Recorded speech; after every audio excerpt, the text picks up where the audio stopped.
সবাইকে শুভেচ্ছা জানাচ্ছি। আশা করছি সবাই অনেক ভালো আছেন। তো আবারও আইডিওগ্রাম এআই এ চলে এলাম নতুন আরেকটি টপিক নিয়ে। তো ইতোমধ্যে আপনারা দেখতে পাচ্ছেন যে আমার স্ক্রিনে একটা ডিজাইন শো করছে। তো এই ডিজাইনটিকে মূলত আজকে আমি রিমিক্স করে দেখাবো এবং এই ডিজাইন থেকেই নতুন নতুন ইমেজ জেনারেট করে আমি দেখাবো।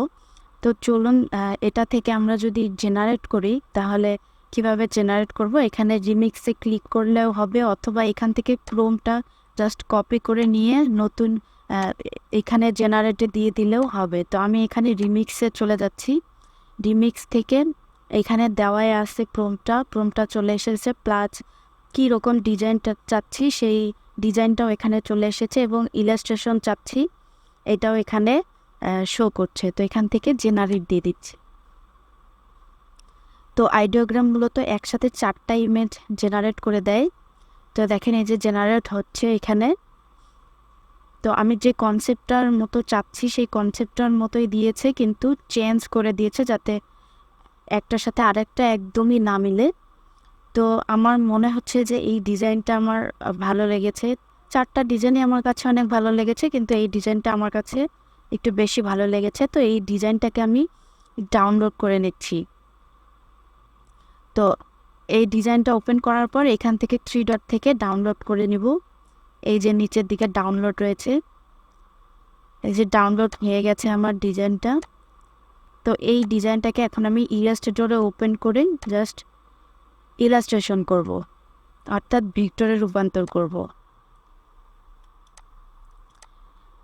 ইমেজটাকে টেনে আমি ইলাস্ট্রেটরে ছেড়ে দিয়েছি। তো এখান থেকে উপরে ইমেজ ট্রেস, অর্থাৎ প্রথমে আমি ইমেজটাকে সিলেক্ট করে উপরে ইমেজ ট্রেস এখান থেকে আমি 1 2 3 4 6 কালার সিলেক্ট করে দিচ্ছি, যেহেতু এখানে অনেকগুলো কালার রয়েছে।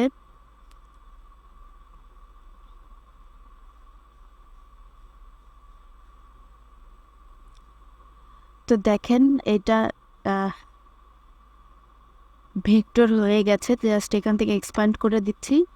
এখন এটাকে আমার আনগ্রুপ করতে হবে, কারণ এটা গ্রুপ হয়ে রয়েছে পুরোটা। তো আমি ব্যাকগ্রাউন্ডটা যেহেতু ডিলিট করতে চাচ্ছি, এটাকে ধরে জাস্ট আনগ্রুপ করে দেওয়ার পর জাস্ট ব্যাকগ্রাউন্ডটা ধরে আমি ডিলিট করে দিব। দেখেন ডিলিট হয়ে গেছে, যে মূল ডিজাইনটা সেই ডিজাইনটা এখানে শো করছে। আর একটা জিনিস অবশ্যই খেয়াল রাখতে হবে, সেটা হচ্ছে যে ভিতরে যে ডিজাইনগুলো রয়েছে যেন এবড়ো থেবড়ো কোনো ডিজাইন না থাকে এবং ফেটে গেছে এরকম, বা এই যে এখানে একটু সমস্যা রয়েছে, যেমন এখানে এক কালার রয়েছে, এখানে অল্প একটু জায়গা নষ্টের মতো হয়ে রয়েছে। তো এইটুকু আমাদেরকে ঠিক করে দিতে হবে। তাহলে ফাইলটা যদি আমরা বিভিন্ন মার্কেট প্লেসে আপলোড করি তখন ফাইলটা সেল হওয়ার সম্ভাবনা থাকে, এবং এই এতটুকু প্রবলেমের কারণে হয়তোবা অনেক মার্কেট প্লেসগুলোতে রিজেক্ট করে দেয়।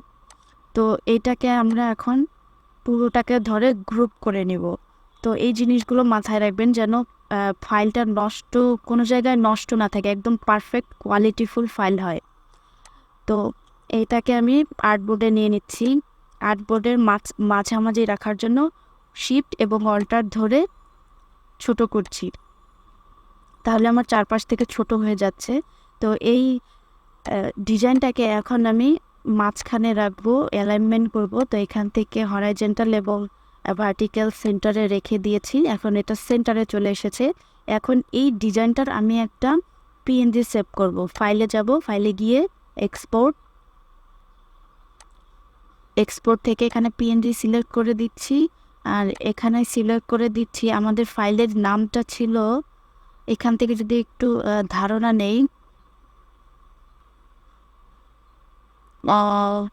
হোল্ডিং এখানে দিছি রিমেক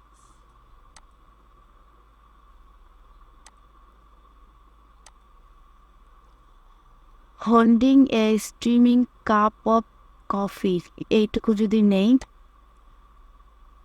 কাপ অফ কফি এইটুকু নেই, কন্ট্রোল-C দিয়ে এই ফাইলটার একবারে নাম চেঞ্জ করে দিলাম যাতে পরবর্তীতে আর আমাদের নামটা খুঁজতে না হয়।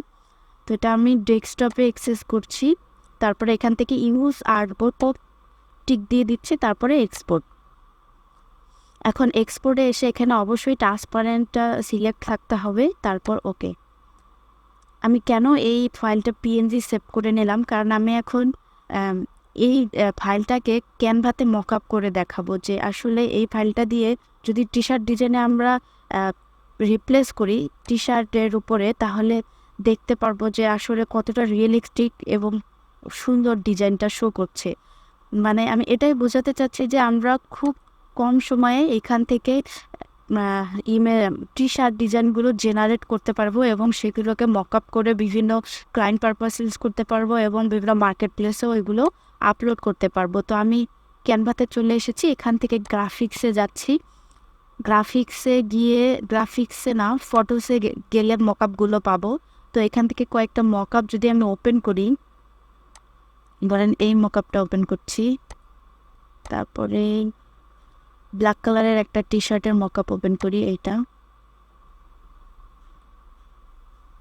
টেনে ধরে এনে ছেড়ে দিলেও হবে, অথবা ধরেন আমি এই পিঙ্ক কালারের মকআপটা এখানে ইউজ করব। তো একটা ক্লিক করব, ক্লিক করার পর যদি এইরকম আসে তখন রাইট বাটন ক্লিক করে just set image as background এটা দিয়ে দিলেই সেট আপ হয়ে যাবে। তো আমি যে ইমেজটা অর্থাৎ যে পিএনজিটা সেভ করলাম সেই পিএনজিটা এখন এখানে নিয়ে আসবো। এই যে সেই পিএনজি, এটাকে টেনে ধরে আমি ক্যানভাতে ছেড়ে দিয়েছি। তো দেখেন এই যে এখানে আপলোড হয়ে গেছে। তো এটাকে জাস্ট একটা ক্লিক করলেই এখানে চলে আসবে। তো এইটাকে একদম এখন অ্যাডজাস্ট করে দিতে হবে, অথবা আরেকটু যদি বড় করি এভাবে, এইটাকে একটু ছোট করে দেই।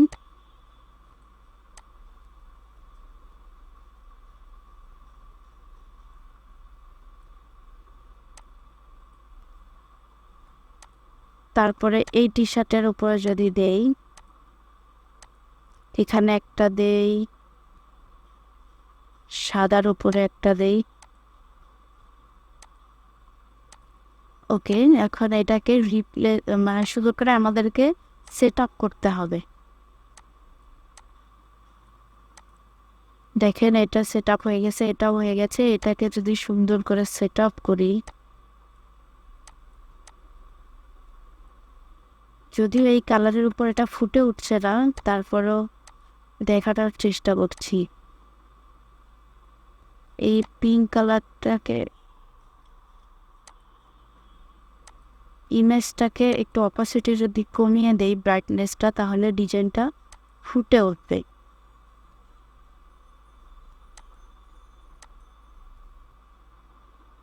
কোথায় যাব, অ্যাডজাস্টে গিয়ে লাইটটা কমিয়ে দেব। এখন মোটামুটি একটু ফুটে উঠছে। তো এইভাবে মকআপ করতে পারেন খুব ইজি ওয়েতে। তো এই একটা ডিজাইন এবং ব্ল্যাকের উপরে মেবি একটু বেশি ফুটে উঠছে, আর এই হোয়াইট কালার, অর্থাৎ আমি আপনাদেরকে 3টা কালার নিয়ে দেখিয়ে দিলাম এবং আরও অনেক অনেক কালার রয়েছে এখানে, টেমপ্লেট রয়েছে, যে রেড কালার, অ্যাশ কালার, আরও অনেক কালার রয়েছে এবং বিভিন্ন মডেলের সাথে টি শার্ট মকআপ রয়েছে, এইগুলোও আপনারা ইউজ করতে পারেন। তো এখানে মূলত সাদার উপরে যে ডিজাইনটা রয়েছে, অর্থাৎ হোয়াইট কালারের উপরে যে ডিজাইনটা রয়েছে, এইটি বেশ ভালো লাগছে এবং এখান থেকে আপনারা ডাউনলোড করতে পারবেন। তো আমি যদি আপনাদেরকে ডাউনলোড করে দেখাই, ডাউনলোডে ক্লিক করলাম এবং এখান থেকে আমি একটা ডাউনলোড করে দেখাই, ওয়ান পেজ সিলেক্ট করে দিলাম, ডান, ডাউনলোড।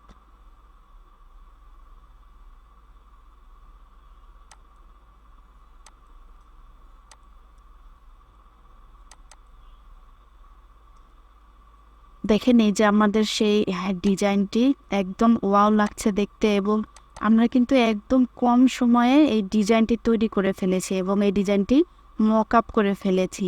এই ডিজাইনটি কেউ বলতে পারবে না যে এটাতে কোয়ালিটি খারাপ রয়েছে অথবা ডিজাইনটি খারাপ। তো এই ডিজাইনগুলো মার্কেট প্লেসে সেল হওয়ার অনেক সম্ভাবনাও থাকে, কারণ বিভিন্ন কফি শপ অথবা বিভিন্ন ইভেন্টে, বিভিন্ন ট্যুরের জন্য অনেকে এইসব ডিজাইন কিনে থাকেন।